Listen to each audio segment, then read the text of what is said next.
sobrang trending ngayon nung pinamimigay ni Ivana Alawi na 100 pieces na iPhone 17, no? Pero ang nakakalungkot dito is may kapalit pala. Hindi pala libre to. Akala ko dati libre. Kailangan mo mag-follow sa isang online gaming, no? Para maging isa ka sa maaring maging lucky winner o 100 lucky winner nito. So talagang medyo nasad ako dun sa nalaman ko. Kasi buong akala ko talaga pinamimigay ito ni Ma'am Ivana Alawi para sa lahat ng walang kapalit. Yung pala may kapalit. Kailangan mo mag-follow sa isang online sugal. So alam naman natin na karamihan sa ating mga kapwa Pilipino ay nalululong na sa sugal yung iba. At alam naman natin yung iba, karamihan ayaw talaga ng sugal. So ang masakit dito, para ka lang magkaroon ng chance na mapili na magkaroon ng iPhone 17 is kailangan mong mag-follow at mag-download ng app ng sugal na pinapatungkol sa video ito, no? Kaya medyo nakakalungkot. Medyo nasad ako dun sa nabalitaan ko na yon. Well, Kuya, yung staff ni Ma'am Ivana ano yan? tumatawag. Talaga? Oo, kuya. Sabi mo kay Ma'am Ivana, yung kulay orange sa gusto ko. Pero kung hindi na available yung kulay orange, kahit anong kulay na lang pwede na yun. Tapos siguro itong ginagawa kong content ha, saglit lang ha. Yes. Kulay orange ha. Kulay orange sa akin. Sabi mo kay Ma'am Ivana ha. Sige, salamat.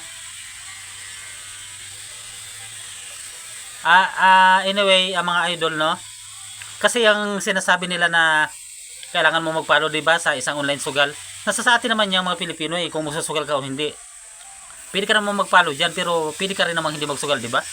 Nasa sa atin naman yan kung magsusugal ka. Bakit pag pinakain ka ba ng hilaw na karne, kakain ka ba? Kapag ba pinakain ka ng maduming pagkain, kakainin mo. O diba hindi? Nasa sa atin yan, may sarili-sarili tayong utak may sarili-sarili tayong isip. Kaya nasa sa atin yan kung magsusugal ka o hindi. Ang magpasalamat na lang tayo kasi si Ma'am Ivana Alawi kahit pa paano marunong mabigay ng blessing mula sa kanyang kayamanan, no? Hindi katulad ng ibang mga vlogger dyan na medyo naglilinis-linisan ko, no? Sa totoo lang ha, marami mga vlogger dyan na naglilinis-linisan ko, no? Na kuno ayaw ng ganito, ganyan, ayaw ng sugal kung ano-ano. Pero ang totoo, hindi naman sila marunong tumulong sa kapwa nila Puro pamilya lang nila ang pinapahalagahan nila Puro pansarili lang nila yung kanilang interest dito Hindi katulad ni Ivana Alawi, no, na alam naman natin na makamasa talaga siya, makamahirap siya. Tinitingnan natin dito is nakakatulong ba? 'Di ba si Ma'am Ivana marami nang natulungan? At saka yung 100 pesos na iPhone 17, marami nang matutulungan yun. Alam ko namang hindi ni Ma'am Ivana ibibigay yun sa mga kung kanino lang. Ibibigay yun ni Ma'am Ivana sa mga walang-wala. Sa mga deserving na mabigyan, 'di ba? Kasi hindi naman kaya ng lahat ng mga Pilipino na makabili ng ganung kamahal na cellphone, 'di ba? So magpasalamat na lang tayo. Sa halip na ibas natin si Ma'am Ivana, suportahan na lang natin siya. Alam niyo mga idol, napapansin ko dito, kaya marami naglalabas ng ganitong issue kasi inggit lang 'yan. Naiinggit lang kasi sila kay Ma'am Ivana kasi si Ma'am Ivana, napakarami na ng followers. Grabe, 50 million followers na si Ma'am Ivana Alawi, no? Kaya marami talaga, hindi talaga natin maiwasan na maraming mainggit.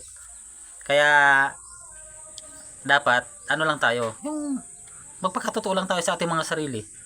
Kung gusto nating magkaroon ng mga isang bagay na ganito, magsikap din tayo para dumami din yung followers natin, no? Hindi yung babasin mo yung sikat para lang ikaw sumikat. Ano daw yun?